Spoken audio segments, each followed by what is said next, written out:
This is the Hartford Online Radio Network. 21st Century Audio. Delivered on thehorn.com.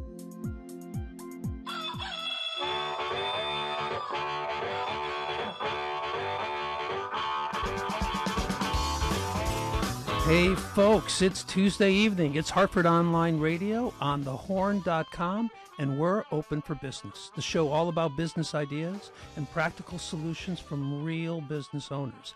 Business Buzz is sponsored by Gateway Financial, the accounting firm of Budwitz and Meyerjack, Deepwater Seafood of Avon, Deepwater. Sherpa Technologies, and CentralCTDental.com. That wasn't very good. Deepwater. That's really... Let them get their money's worth with the echo effect. Let me do that again. Deepwater Seafood of Avon. Deepwater. Thank you, Brian. I feel much better about myself now. Okay, I'm your host, Tommy Russo from L&R Productions, and tonight our guest is Ken Cook, dear friend, and a whole lot more. But before we get to Ken, which we're going to do that in 1 minute, I like to start off most of the shows with a quote, and I have a really cool one this week. There are three kinds of people in the world: the wills, the won'ts, and the can'ts. The first, which are the wills, accomplish everything. The second, which are the won'ts, oppose everything. And the third, which are the can'ts, fail in everything. I'm going to be a won't. Okay. Well, what I can say for sure is my dear friend sitting next to me here, Mr. Ken Cook, is absolutely a will. Thank you, sir. You're welcome. Good to see you. So, Brian, how are you? I'm lovely, sir. Good to see you. You're looking dashing. Aren't I? You're wonderful. Yeah, and I have to say, for those that have Very been tuning... columnist-like. Well, he's not going to let go of that one. No, this is going to be ongoing for the hour. We're talking before the show. You know, geez, boy, Ken, you're doing so much. What are you doing that? Well, I'm a columnist now. Yes, Ken you is an are. author, a columnist, speaker, and founding director of Peer-to-Peer Advisors. That's how I met Ken. He and I have built a great friendship, working relationship over the years. And welcome, my dear friend. How are you? I am very well, thank you. Good. Glad to hear Thanks it. for having me back. Oh, our pleasure. Our pleasure. So you've got, among other things going on, a brand new book that you released a month ago? Came out on the 18th of November. 18th. Also a little bit longer than A couple a month months out now. That's great. Yeah. How did you beat Dottie and I to the finish line? Sheer determination and idiocy. So tell us about the book a little bit. And if you want, you can grab a copy and show our viewing and listening audience. Ta-da, there it is. The wisdom of our peers. Yes. I've had a chance to go through it. You know, Ken got me to look through it before he published it and was kind enough to give me a copy. Nice work, my friend. Thank you. Absolutely. It is, tell us a little bit about it. It is literally a compilation of notes from 5 years of peer-to-peer meetings. So you know something? I'm going to stop you right there. For those that don't know what peer-to-peer is about, Okay. give us a brief tutorial. Peer-to-peer is where anywhere from 10 to 15 well-matched leaders in business meet monthly for 2 hours, and they operate as a board of advisors for each other, tackling every and any issue that they face, challenge, goal, objective, whatever they're trying to fix or accomplish. And they put those items on the table for discussion. We get experts when necessary. We tap into the wisdom and experience of our peers, as the title says. And it really focuses on collaboration and how, if we help each other, it becomes a lot easier for all of us to make the goals that we need to make.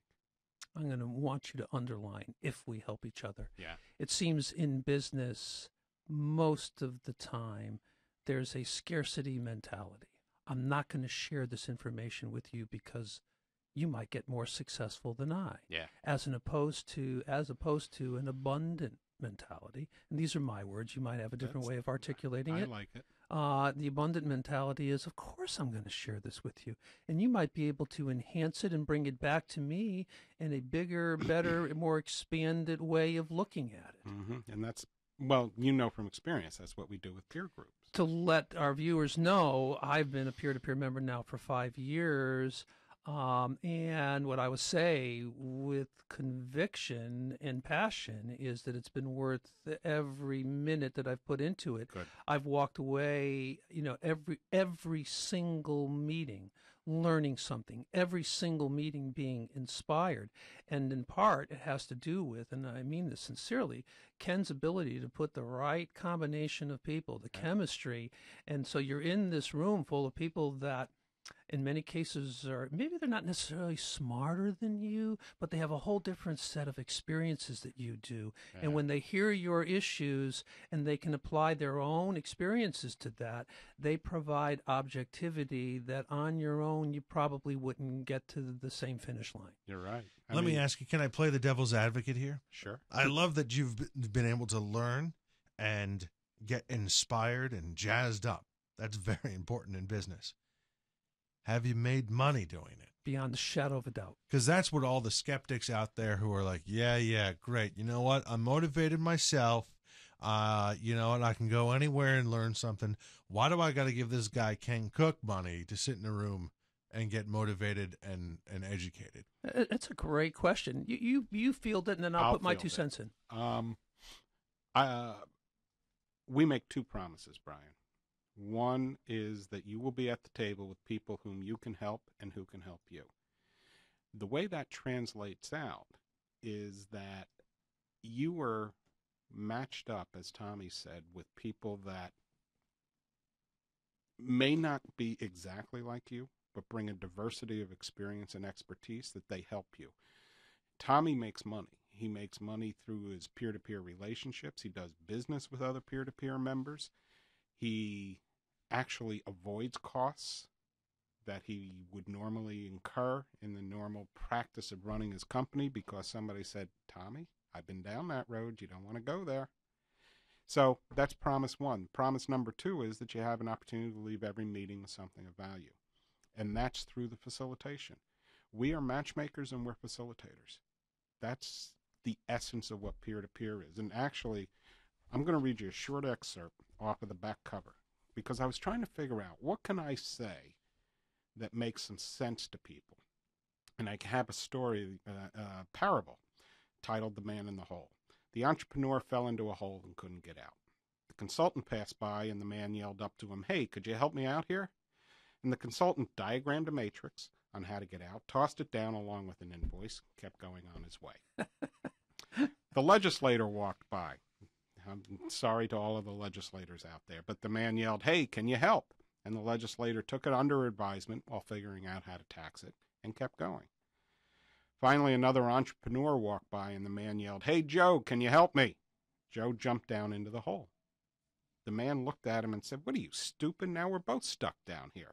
And Joe said, that's okay. I've been here before and I know my way out. Great parable. So that's really what the power of peer advice is. Okay, Mr. Devil's Advocate, what do you have? He wrote it. Here before, okay. You started saying that. I was like, this sounds so familiar. And I'm like, oh, that's why. I borrowed it from the West Wing, believe it or not. Oh, because, well, that's another place, because in the West, that's an example of how I know it, because that's what we do in AA. Yeah. For those of you who haven't heard, over the last 90 years, I'm a recovering alcoholic. But that's what we always say, is that, you know, only the guys that have been down in the hole before can help people get out. Yeah. And I'll give you one other quick example or reasoning behind peer-to-peer. There's a fundamental difference between a smart man and a wise man, because the smart man makes the mistake, learns from it, and never makes the mistake again. The wise man finds the smart man, learns from him how to avoid the mistake altogether. And that's what we do with peer-to-peer, is we help people become wise so they don't have to spend the money and make the mistake. One thing I would add to that, and again, being on, if you will, the receiving end of the work that you provide and that you do, one thing that Ken does extremely well is that he makes us accountable. Now, you're not going to be punished or reprimanded if you don't do the assignment, but the vast majority of the meetings we leave with a task and a request on your part to come back and tell us how well you've done over the next 30 days to achieve that task. You know what? And so when you come into that next meeting, most of us are prepared to say, here's what we've done. Yeah. And your whole Rainmakers thing, which again, you and I talked before the show, Yeah. that we want to zero in on a little bit, that is all about accountability. Absolutely. And I don't think that there's anything more important than that in business in general. I think we have a nation of people that don't want to take responsibility, and I'm not going to get too far down that trail, but we do, and it manifests in a wide variety of different ways, in personal relationships and professional relationships and the political arena and the sports arena and you name it, across the board.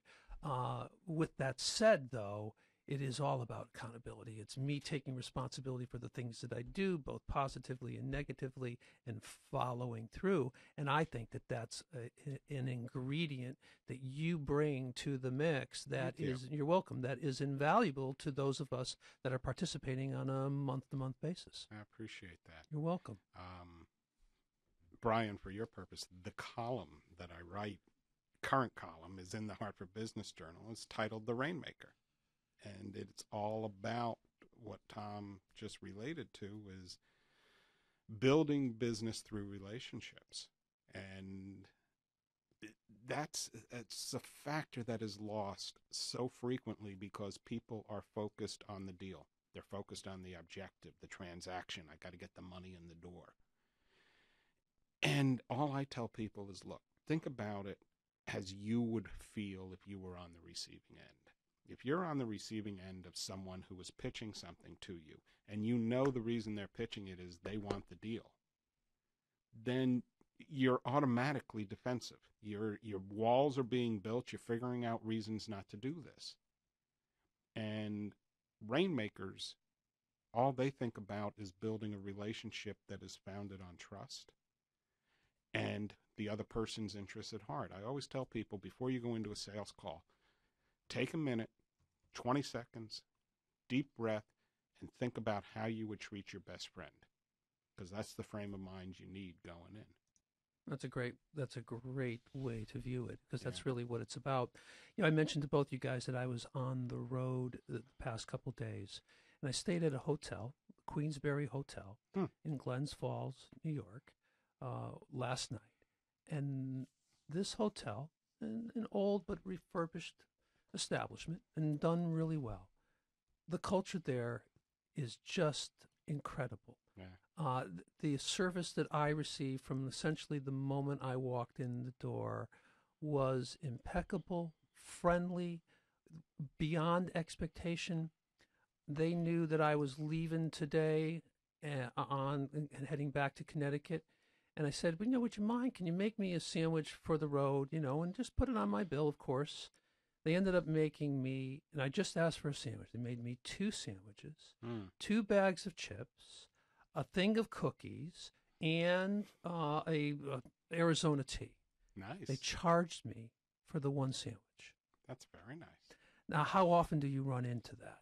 I mean, that kind of service. And to me, it was a reminder that at every single level of your business interactions, you can make that person feel incredibly special, and there's nothing more important than that.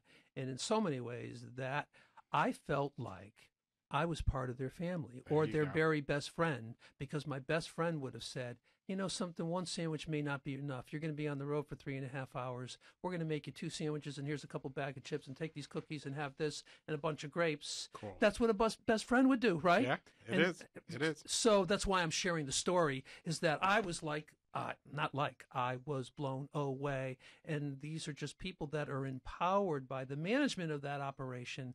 You make our customers feel special. That's it. That's the name of the game. That's always the name of the game. All you want to do in business is create raving fans, and the rest of it will take care of itself. You have to be smart with your money. You can't overextend yourself, go too deep into debt, or a myriad of other things. And you have to have something that people will value and pay you for. But if those foundations are in place, then you just make raving fans. And once you have raving fans, the rest of it, that's just management and leadership. Absolutely. Yeah. I want to remind you folks that we have Ken Cook with us this evening. I'm not going to use the word columnist because Brian has just beaten the death out of that. Ken's an author, a speaker, and the founding director of Peer to Peer. And if you are not following us on Facebook, Twitter, and YouTube, then you darn well should. Or Google Plus. Or Google Plus. So that's right. We've added that to the mix, Google Plus. Google Plus.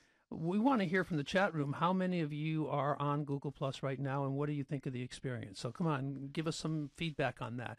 Ken, when I first joined Peer to Peer, the Rainmakers program wasn't in place. Correct. And then it began little by little you began little by little to introduce it. Yeah. What gave birth to the concept and the maturity of the program as it went along? It literally was a positive out of an ugly recession. I mean, back in 2008, all the signs were there and all the responses from the owners of the companies in the peer meetings were, I'm dying on the revenue line, revenue's dropping, nobody's spending money anymore, everybody sees dark clouds on the horizon. And I wanted to bring something to the table that helped businesses weather the storm. One thing I knew above everything else is that people do business with people they know, like, and trust. And it's all about the relationship, period. If you have a trusting relationship, you have opportunity. If you don't, you're just pitching like 85% of the other people out there. So that was the nexus for getting the Rainmaker program put together. And all I literally did was go out and interview Rainmakers. I went and talked to people across southern New England that I knew in Rhode Island and Connecticut from my peer groups who I knew were successful in any environment. And to a person, it always started with the relationship. And this cemented what I knew from my 30 plus years of selling as well. I knew it was always about the relationship. And if you had a solid one with someone, you had the ability to ask the hard questions without offending. You had the ability to get honest feedback without being offended. And you had the ability to figure out, all right, what do I do next from a marketing point of view and a strategic point of view to reach the people that I know will put value on what I offer. So that, and I literally put together beta groups in late 2009 through 2010 and tested it with almost 40 people. And to a person, everybody increased their revenues after going through the program. To a person, which shocked me. But I kept track and I followed where everybody was. And that goes back to your question, Brian, and I can say that I would be one of those to the persons that indeed we saw increases in revenue, generated by that. And don't misinterpret this. And I know I shared this with you as I was going through the whole Rainmaker experience, that there really wasn't anything in there, minus a few items that you brought to the table that I hadn't heard of before, that I wasn't aware of. I'm not a rocket scientist by any stretch. Well, I don't think any of us are, but the framework that you presented it in and the reminder of here it is, here's what you need to do, and then the monthly repetition of what have you done this month? How are you doing? What can we do to help you out was part of the motivation, because we all need that. I don't care how great a Rainmaker you may or may not be. I'm a firm believer that having a coach, a cheerleader, there in the camp, they're going to help you out is a critical part of success. It's part of collaboration. Absolutely. You got to have it. Absolutely. I mean, islands, being an island is tough. You have to have people that you can collaborate with, relate to, talk to. So now the know, like, and trust. When I hear that phrase, it reminds me of my honey Bridget. Yeah. And from her, she received it from Jim Rohn. Is that where? Are you familiar with Jim Rohn? No. Oh, you're not. No. Wow, that surprises me. That surprises me. An incredibly great sales trainer. Okay. It's been around, and I recommend write it down. Go out. R-H-O-N-E? R-O-H-N. Jim Rohn. Unfortunately, Jim passed away 2 years ago. This past December, maybe it's a year and a half ago. He's gone for a while, but Google him. Oh, Brian's not here. Brian left the room. He got bored. Brilliant author, and that's where I first heard the phrase "know, like, and trust" come from. Yeah. So I don't know how long it's been kicking around, but there's no question that that's the essence of it. There's really no greater formula than allowing people to get to know you, subsequently like you, and in that the trust is built. Yeah, and I always tell people, there was one person who went through the peer Rainmakers program, and the organization that they worked for had a very structured approach to selling, with diagnostic questions and budget questions and the inevitable pain questions, and tell me where your pain is and let's put a value on it kind of thing. And after going through Rainmakers, the approach that this person took became one of first and foremost getting to know the person. And the questionnaires stayed in the briefcase until the second or maybe third meeting. And once the bond and trust had started to build, then they felt the freedom to ask the questions. Prior to Rainmakers, performance was 85-90% of quota on an annual basis. After Rainmakers, 100% of the annual quota by August 1, 160% by the end of the first year. Yes. Just nailing it. That's great. And it's always been about the relationship and focusing on that. We go on with stories, but for anybody that's out there that is in sales, stop thinking about the deal and start thinking about the person. That's all I can tell you. And if you do that, the deal will take care of itself. So let's do a little bit of projection. I mean, here we are, still relatively new into 2012. Okay. And depending on what network you listen to, what newspaper you read, what columnist you tune into, either the country's, really, really rebounding back, or, we're two weeks away from crashing and burning, and then some things everywhere in between. I tend to believe that there is signs of recovery. Yep. It's starting to happen. Yep. People are a little bit more optimistic than they've been for quite some time. I'll echo that. Okay. With that said, you have you have a unique opportunity because you work with a wide variety of different businesses across the landscape. Yep. What are you seeing and hearing and feeling going on for 2012, and what are some of your recommendations, and maybe even taking it one step further and having you put your soothsayer hat on, and predictions that's going to lead us to the end of this year? What I am seeing is, as I say, echoes what you just said, Tom. There is considerably more optimism. The activity level for almost every member of peer-to-peer is up. And by activity, I mean opportunity for new business, new client opportunities, more business with existing clients. The pipelines are getting very full. I have some businesses that have more business than they know what to do with, and that's relegated to some specific industries, aerospace and healthcare being two. But everybody's up. I won't say it is 100% robust yet. There's still some caution on spending, and it's manifesting itself most frequently in longer decision cycles. When someone used to make a decision in 30 days, now might take 45 to 60. So it makes it harder to manage your cash flow and project out what your sales and revenues are going to be over time. That being said, my recommendation for anybody going into 2012 is to think tightly. Don't get so optimistic that you start to run after everything. And this really works in any economic environment, but especially so now. Think tightly in terms of who are my best clients, and mirror those in terms of prospects you want to go after. The one thing about Rainmakers that is unique in comparison to any other sales program is the 100% belief that you have to have a solid marketing effort that couples with your ability to build relationships, because you need to communicate to the marketplace who you are. And you, with your business, know this better than anybody. You have to have your brand communicated out there, and it has to reach your strategically tight audience. You don't broadcast to the world, because the world is not your target. Absolutely.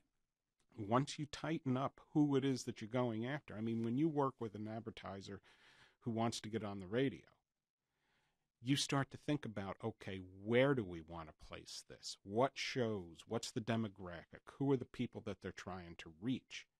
And that's where you focus your efforts in terms of the message that you communicate. You don't sit there and say, give us run a station, we'll see what happens. Because that's like throwing away half or more of the money. No doubt about it. So my soothsayer hat says that by the end of 2012, there's going to be a lot more smiles, a lot less pressure on cash flow. And the only wish that I have, and I don't know if it'll happen or not, is that the banks loosen up. Finding capital is still a monumental problem. Absolutely. The credit crisis is still way over the top. And commercial lending exists, but it really only exists for the prime opportunities and the blue chip opportunities. It's interesting you say that. My partner and I recently reconnected with our bank just to kind of go over things and to see where we are. And one of our bankers is just an amazing woman. And I don't mind sharing. This is with Citizens Bank. Her name is Melissa Borowski. And Melissa, if you're tuning in, God bless you, because you do your industry proud. She really does. But she was really clear that almost everything that you just articulated is exactly where she believes the banking industry still is. She's hoping that there's going to be some fundamental shifts. Yeah. Because I think that industry has forgotten their primary purpose in being in business, and that's to help guys like the three of us here to open up our business and run it and be. You disagree with that? Yeah. Okay. Their primary purpose for being in business is to make money. I agree with that, but the business of banking 20, 30 years ago, when we first opened the doors, and the business of banking today is a whole different. Oh gosh, yes. And so I'm with you that it is. It's the reason all three of us are in business, and everyone that's tuning in is in business. Maybe I didn't do as good a job of articulating it. It's how you're working. It's the know, like, and trust thing. Yeah. It goes back to that. And they don't care who you are. They don't care how much they like you. It is a bottom line thing for them. And if you're not posting up in the ways that they feel that you need to post up, then you're dead in the water. Yeah. Consumer banking, commercial banking at the B2B level for loans and lines of credit and things of that nature, and equipment financing, they still need the relationships. But that's probably, for most banks today, a minor share of their revenue stream. Well, I think some of it, too, has to do with risk management. Absolutely. And because many of them did not make good choices a handful of years ago. I'm being kind. They took certain risks that most of us would look at and just shake our head. Absolutely. Now, Brian, you are incredibly quiet in regards to this portion of the conversation, where I thought you would have thrown a towel and a blanket on and given us, okay, here we go. I'll throw the foul. The flag in. Offsides. What do you want from me? I'm busy over here. What do you want? Well, I'm just curious as to your thoughts on. I think the idea of banks helping people who are in business is not at all what they care about. They would soon give you a loan and take your house because you can't pay it back. Yeah. Then ensure that you have a proper amount of capital to get you through whatever that next evolution in your business is. They don't get it. They don't understand that they can help be a solution, and they're looking out for themselves. And I say this probably, I could probably even say it for 100% of the banks out there. Yeah. I don't think they have a clear understanding of underwriting at all. No one does the actual work As far as the underwriters are concerned, they send out people to be relationship managers, aka business brokers, who are going to give you your business's line of credit, who could not be more inept about helping a business get their monthly cash flow. They're not needs solid done. business people. No, they're Absolutely. not. They're it's nonsense, and I can't understand. I mean, first of all, the guys who do this, they don't make a lot of money. Those business reps. So, what are you going to get for that? Well, You're not going to get a lot.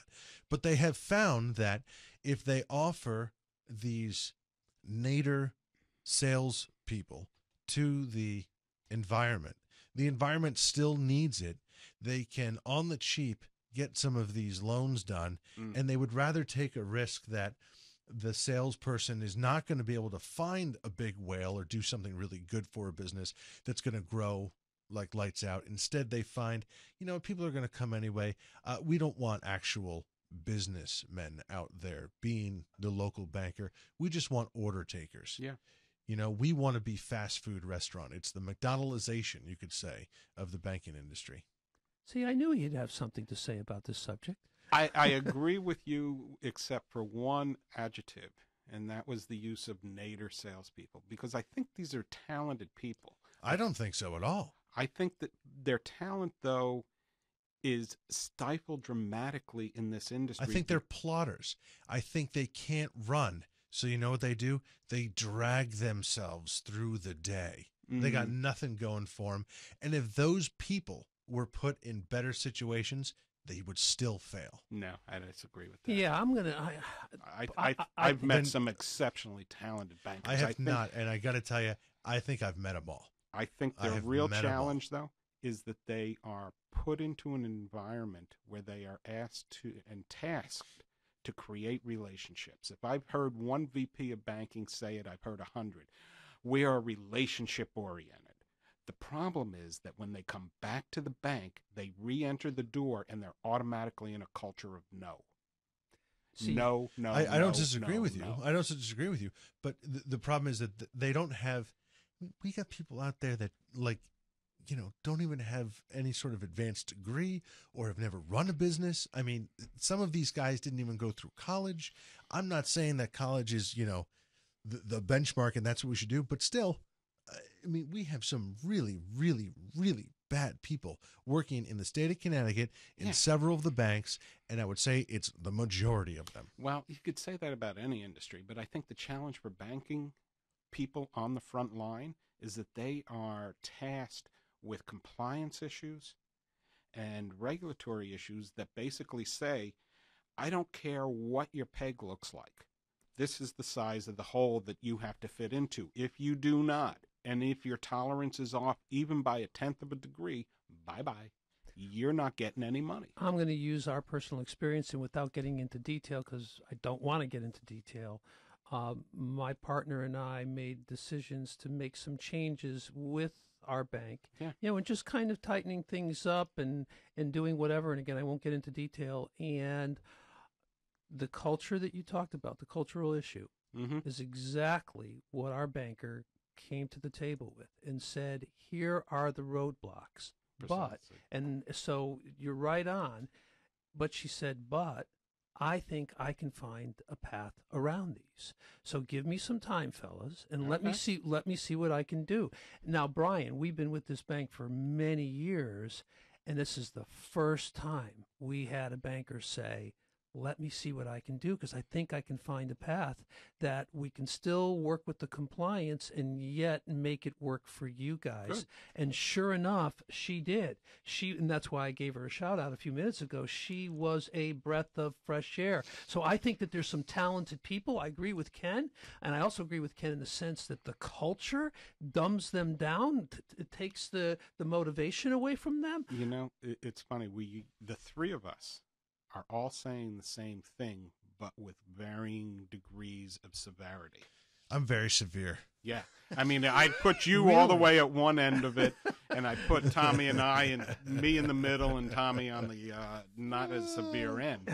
But the problem is that we're talking about an industry that, for most businesses, has to be better. because companies cannot exist without capital. But you know what? I bet you that changes because there's a ton of money on the sideline. Oh, yeah. And I think some of these big companies are doing the old up yours. You know what? We don't need you anymore. So let's put a challenge out. Any bankers or any friends of bankers that are tuning into this show right now, we'd love to have you and your viewpoint on this show at any point in time. So chime in, chat room, and let us know. I want to remind you folks that right now our guest is Ken Cook. Ken is founding director of Peer-to-Peer Advisors, columnist, author, speaker, and dear friend of mine. But before we say bye, I want to read a commercial from one of our sponsors, and that is CentralCTDental.com. It's the home of Doctors Camp, Sambor, and Lupini. You're not going to give me the big Lupini? Lupini! I mean, come on, Brian. I can't be all agitated and upset about bankers and then be like, And now I'm turning into a clown for your entertainment. Oh, just breathe. Bar It's all mitzvahs good. and birthdays. Don't take it too serious, Brian. It really just isn't worth it. The BP, your blood pressure is much more important. Anyway, back to CentralCTDental.com. If it's a serious issue or just a routine checkup, there is simply no other place to go. If your issue can't wait, call. If it has to be done right now, call. They're very easy to get to. They're on the Plainville-Farmington line. You can call them, 860-747-5761, or make an appointment online at CentralCTDental.com, the homes of Doctors Camp, Sambor, and Lupine. Lupini! See, he came around. Folks, we'll be back in a couple minutes with Ken Cook, our guest tonight. We're open for business.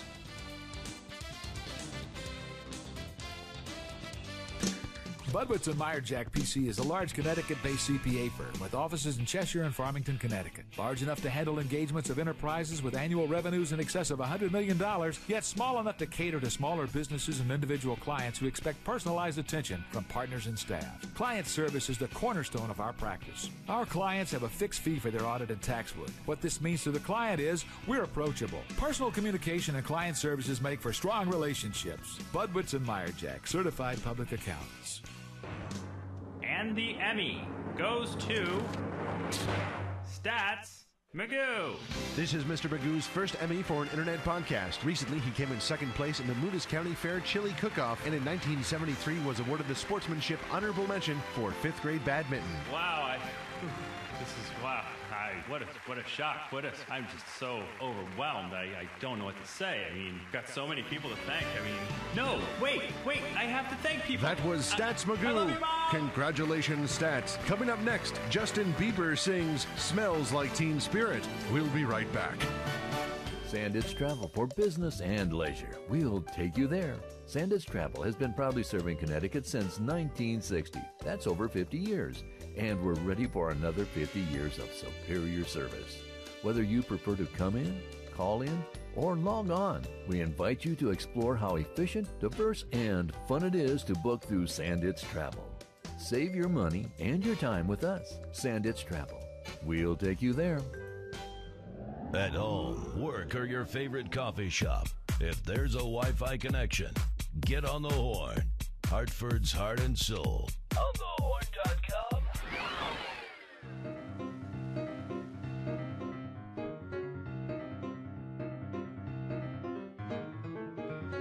That piece, I like that. It reminds me of a jazzy Leon Russell. Have you guys seen the Elton John Leon Russell on HBO special on HBO right now? No. Oh man, is it good? Anyway, folks, welcome back to We're Open for Business. Our guest this evening is Mr. Ken Cook, dear friend of mine and founding director of Peer-to-Peer Advisors. Before we get back to you, Ken, though, we've got one more sponsor commercial to read, and this is my favorite, as you know, Brian. This is Deepwater Seafood. Deepwater Seafood. Of Avon. Of Avon. Oh, I'm Did sorry, they pay folks. you enough for this, Brian? I don't think so. And just remember, with Deepwater Seafood of Avon, it's just for the halibut. That's Brian's joke. Anyway, Farmington Valley's freshest seafood is found one place and one place only, and that's Deepwater Seafood Deepwater. of Avon. They're going to work with you in your schedule. Call ahead, 860-676-9657, or you can fax in your order at 677-2281. Deepwater Seafood? Deepwater. We'll set aside your order for pickup after work. Their hours are, just in case you were wondering, Tuesday through Friday, 10 a.m. to 6:30 p.m., and even open on Saturdays, 10 a.m. to 5 p.m. Now, I know both Ken and Brian are wondering what's on the menu. Well, I'm going to tell you guys. Sea scallops, fresh oysters, fish and chips, soup, bisques, chowders. Are you having a party? How about the Super Bowl, huh? Did you have a party on Super Bowl? And did you go to Deepwater and order paella for 12 or more? A salad? It's all you need. Anyway. It's all good. It's really good. It's made with spicy chicken and sausage and scallops and shrimps and, of course, Brian's favorite, just for the halibut. So there's only one place in Farmington Valley that you need to go to, and that's Deepwater Seafood. Deepwater. Of Avon. This is what happens when Tommy ad-libs. The commercial turns into 4 minutes. Thanks, folks. Deepwater. We have a question from the chat room. Okay, here we go. What do they want to know? A question from the chat room is, what are the most important qualities of leadership? What are the most important qualities of leadership? What do you think? Is integrity the most important thing, or is clarity the most important thing? Clarity. Or is firmness the most important thing? Clarity. Or is it you just got to be tall? I think it's you just got to be tall. Brian, you be quiet and let our guest speak. Thank you. Clarity. The answer is clarity. Why do you say that? I'm curious to know. People look to the leader to set the direction, to set the vision, the mission for the business, to garner the resources needed in order to make that mission and vision become reality. Without clarity, people aren't sure what's expected. They are not sure where you need to go. I'll give you a real short story. From 1995 to 2000, I was one of 4 contract consultants for Inc. magazine. There were 4 of us that traveled the country and literally worked with the Inc. 500. When I started with them in 94, one of the things we wanted to figure out is what were the characteristics that enabled companies to make the Inc. 500 list. So we literally took the list from 1994 and started to make phone calls. And short aside, fully 1 out of every 5 calls was, I'm sorry, that number's no longer in service, which really struck us as interesting. But that aside, one of the things that came to the forefront time and time and time again was clarity of vision and clarity of direction. If you are going to lead a business, that more than anything else is necessary. And then you have to obviously communicate it well, which is part of what clarity is all about. I hope that answered the question. Is there another one from the chat room, Brian? Well, they're complaining. Now they're talking to themselves about how, good Lord, my last employer failed on all of those, every single one of them. Well, here's what I'm going to say. My experiences in business, for the most part, are corporations that are in the communications industry. And I'll speak in broad-based terms. And what I am struck by on a regular basis is the lack of clear communication in the communications industry. And in this day and age... It's an oxymoron for you. But it's really true. I mean, and I can be specific. The sales department has no idea what the promotions department's doing, which has no idea what the engineering... Akin to like streamlined government. There you go. So, go ahead. I didn't... Clarity is a hard thing to do. Well, I was just going to ask you. Because you know what? It encompasses other ones like competency. Yes. Because if you're not competent, you can't get to clarity. Yeah. So this is interesting. We could do this we could do like a set. We could have the Ken Cook hierarchy of leadership. And, at the very top is clarity. If you don't have clarity, you can't have that last step, which is leadership. Being tall. Which is being tall. And unless, of course, you were from, the Mayan ruins and you're just an alien that came down. But in which case, you probably have gone beyond the need for money, and you don't need leadership. That's just my thought. Yeah. Boy, Brian. So I'm going to go back to my observation, or Were you my saying my something? question. Yeah, my question to you, Ken, Yes. is this: my question to you is: in this day of multi-stream communication, how do you feel that clarity potentially is achieved? And that's a loaded question. Repeating. In multi-stream communication environments, which every business exists with today, you just have to continue to be clear and repeat what it is that you have as a vision, mission, objective, goal, challenge that you need met, whatever it might be. Just be clear. And, you know, it's funny. There's a lot of businesses out there that do not write business plans and don't write mission statements, don't write I would say the value majority of statements. them. The majority of them. Absolutely. Every one of the Inc. 500 did it. Every one. They all had mission and vision statements. They all had a business plan, and they all had statements of values. What is it that we as a company find important and want to hold true to as we progress? And all I know is experience teaches me that if the successful ones consistently do that, that might be something worth paying attention to. So clarity, being absolutely explicit. What are the values that we hold true to? What are we clear on as far as what our mission is, what our vision is, where we want to get to? And then you build the infrastructure and the organization that enables you to do that. But you got to start there. I know I'm going to throw a keg of dynamite into this conversation because of you-know-who on the other side of the board, but this political environment that we're in. Oh, God, and, you can't compare. Well, but I know what I'm going to say is that you are seeing, at least in my mind, a profound lack of clarity.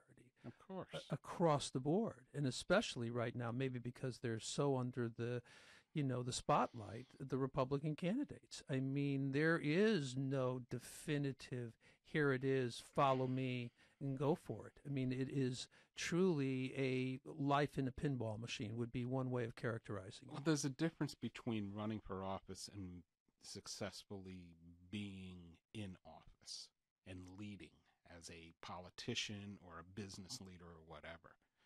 Running for office is emotional. You have to appeal to base emotions and get people excited about who you are. I wouldn't disagree with that, but I go back to a campaign that we're all old enough to really remember really intimately, and that was the Bill Clinton campaign. Mm-hmm. And the message in their office, and was repeated. You used the word, repeat it and repeat it and repeat it over and over. It was the economy stupid. Yeah. And they did an unbelievably good job of conveying that message. There was a clarity to it. There was clarity of message. Now, whether you liked his politics or you didn't like his politics, those boys knew what they were doing. It was good enough to win. Absolutely. 2 times. Yeah. Exactly. Mm-hmm. Exactly. So it's interesting. I wouldn't have expected that to come from you as far as the number one. So let me ask you, what's number 2 and what's number 3, just to keep the conversation rolling? As far as leaders are concerned? Yeah, absolutely. Wow. I think a leader, once clarity is there, leadership needs to be able to understand the market, understand what it is that people have a need for, and then build that and deliver it to them in the most effective, efficient way that creates raving fans, as we talked about earlier. Let's take your inn over in Glens Falls. Queensbury, was it? The Queensbury Hotel. Queensbury Hotel.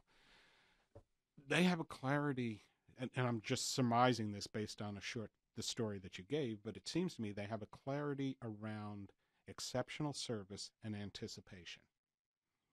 And their anticipation was, Tommy doesn't need a sandwich, go make him a ham and cheese. The anticipation was, Tom's going to have a 3.5-hour drive. Let's make sure when he gets home, he remembers next time he comes to Glens Falls that the only place he's going to stay is the Queensbury Hotel. Absolutely. So to me, that kind of anticipation and service beyond expectation is where their clarity exists.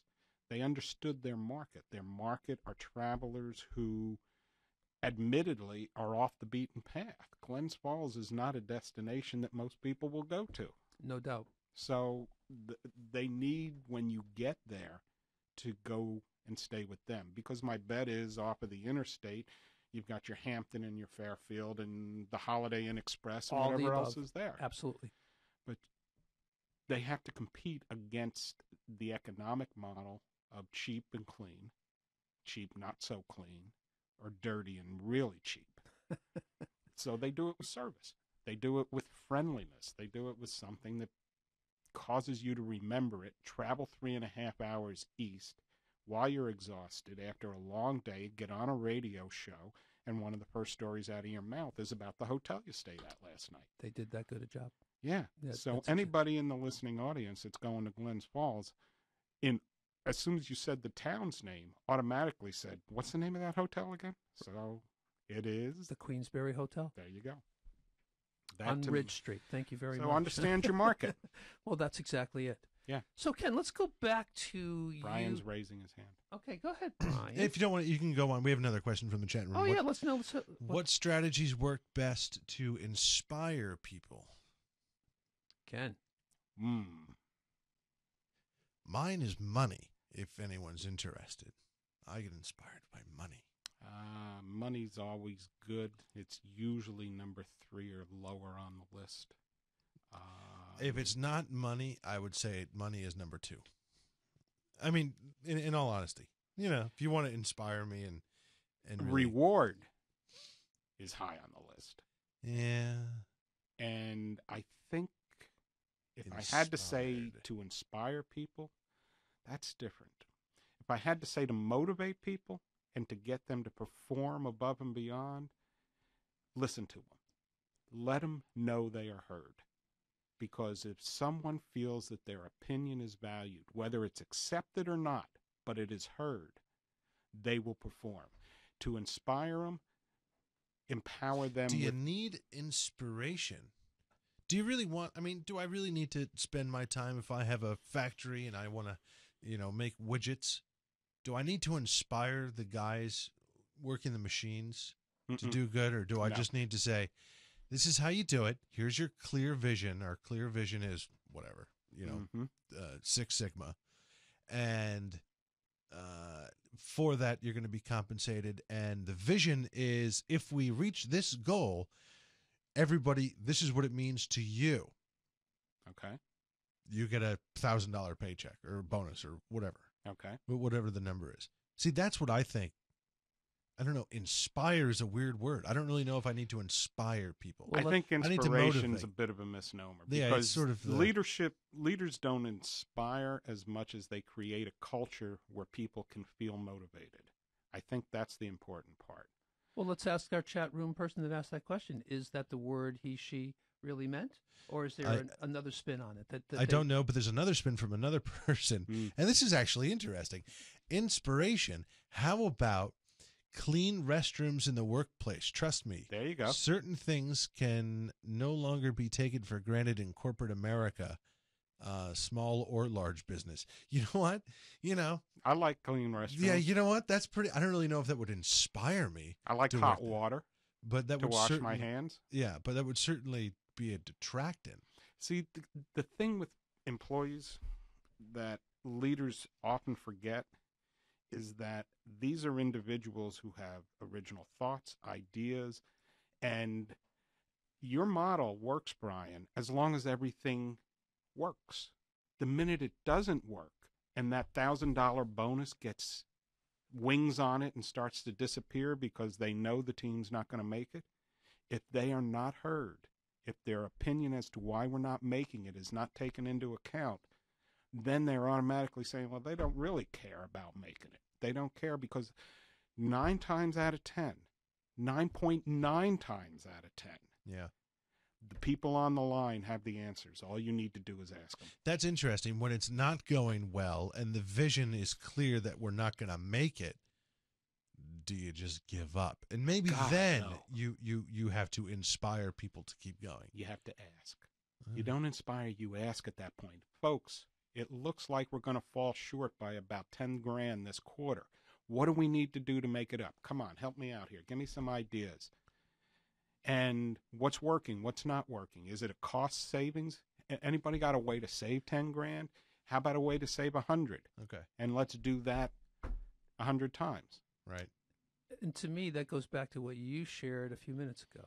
That's clarity of vision. That's clarity of communication. And it's values. Here's what is going on. And you are letting that individual, those individuals, your people, your employees, know that you respect their opinion. Yeah. And I want it. Give it to me. Tell me what you think. Now, I may not go along with what you just done, but I want to hear what you feel we can do to save money, to cut costs, to, you know, to add a new marketplace, to do whatever. So I think he's got a really, really valid point. I think when, let's say if you're a leader and somebody gives you the idea, the one thing you need to do first and foremost is acknowledge the value of it and say, Tom, I appreciate that. That is really valuable. It's coming into the mix in the decision process. I won't guarantee that we're going to go that way, but I want you to know that it is part of the mix. And we're going to factor it in, and if we have questions with regard to it, we're going to hopefully depend on your expertise to help us answer them. Every single report, research study that I've read, seen, that asks these questions, you know, what is it that really motivates employees to do great at their job, to stay motivated? Money is never at the top of the list. No, it's not. It's down 2, 3, 4. Yeah. So that speaks a lot about you, Brian. I want you to know that. Oh, come on. Show me the money. Amen. And Yeah. that's right. That doesn't mean that there aren't people that do see that. So, Ken, And we want to... at Cuba Gooding Jr., rather than show me the money, show me the recognition.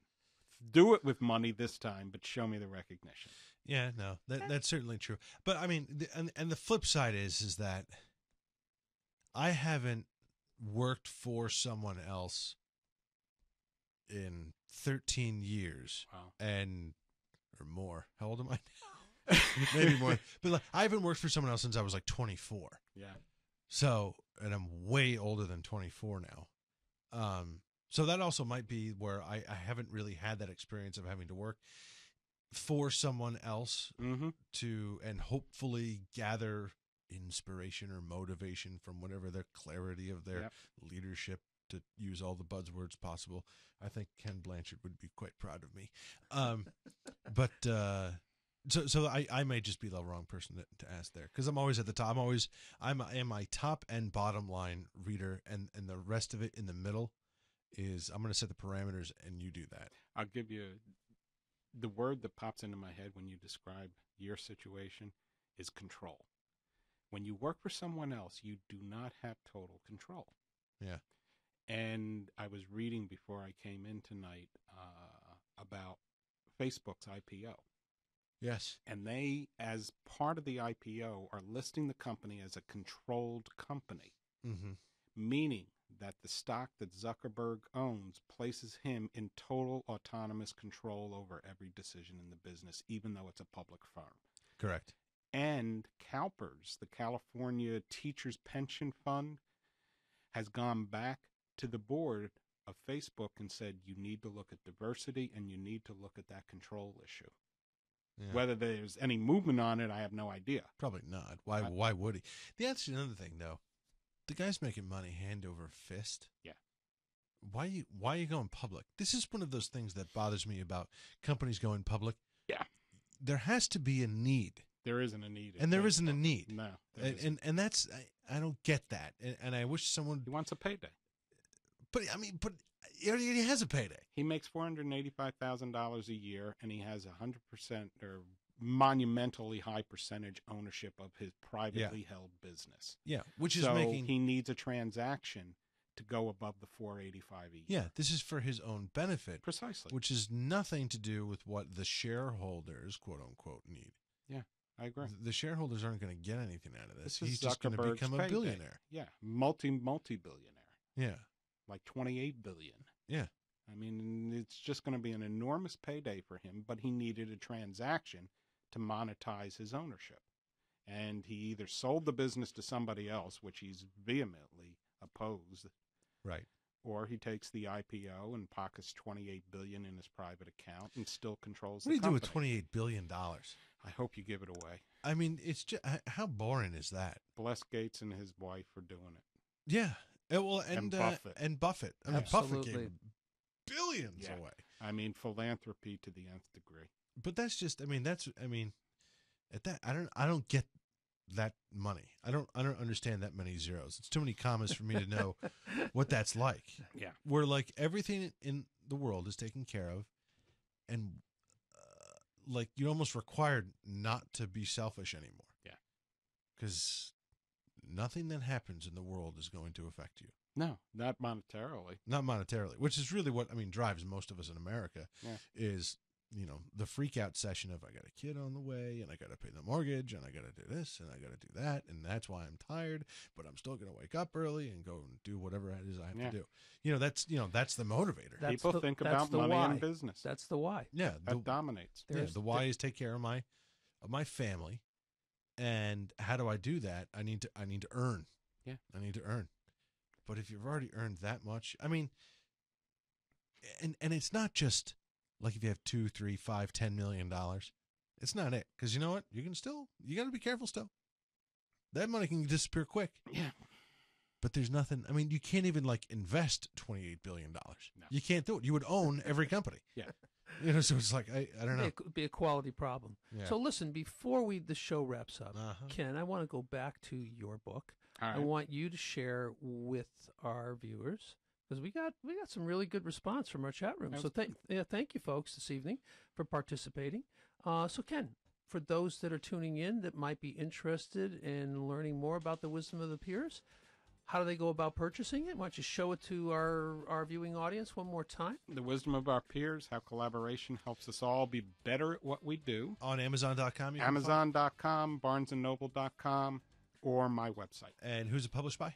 It is published by Create Space, which is the self-publishing arm of Amazon. Oh, the self-publishing arm of Amazon. And I will tell you, it is easy. I published 2 books with McGraw-Hill. This is my 3rd book, self-published. I would never go back to the big house again. And what's your website, Ken? www.peer-to-peeradvisors.com. So before we let you go, you've shared a lot of wisdom with us today. What's up for Ken Cook 2012? So when we see you in December at the end of this year, what will Rainmakers will be in a workbook format with its hopefully own software web platform. I will have 5 more groups across the state of Connecticut, and hopefully break 80. There you go. That's the goal. I've shot 80 on the nose, but I've never broken 80 yet, and that's the goal. Unsolicited testimonial. If you're looking to learn, join one of the peer-to-peer groups, please, folks. It is definitely worth your time and investment. Thanks for tuning in. Another edition of We're Open for Business. We will see you next Tuesday on Valentine's Day. I hope you're bringing me something nice, Brian. Yeah. Okay. See you next week, folks. Thanks.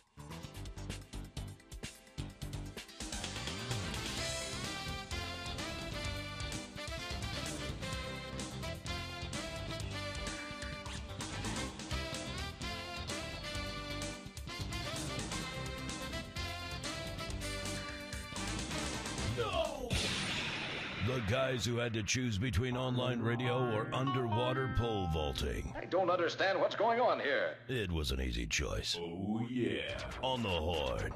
On thehorn.com.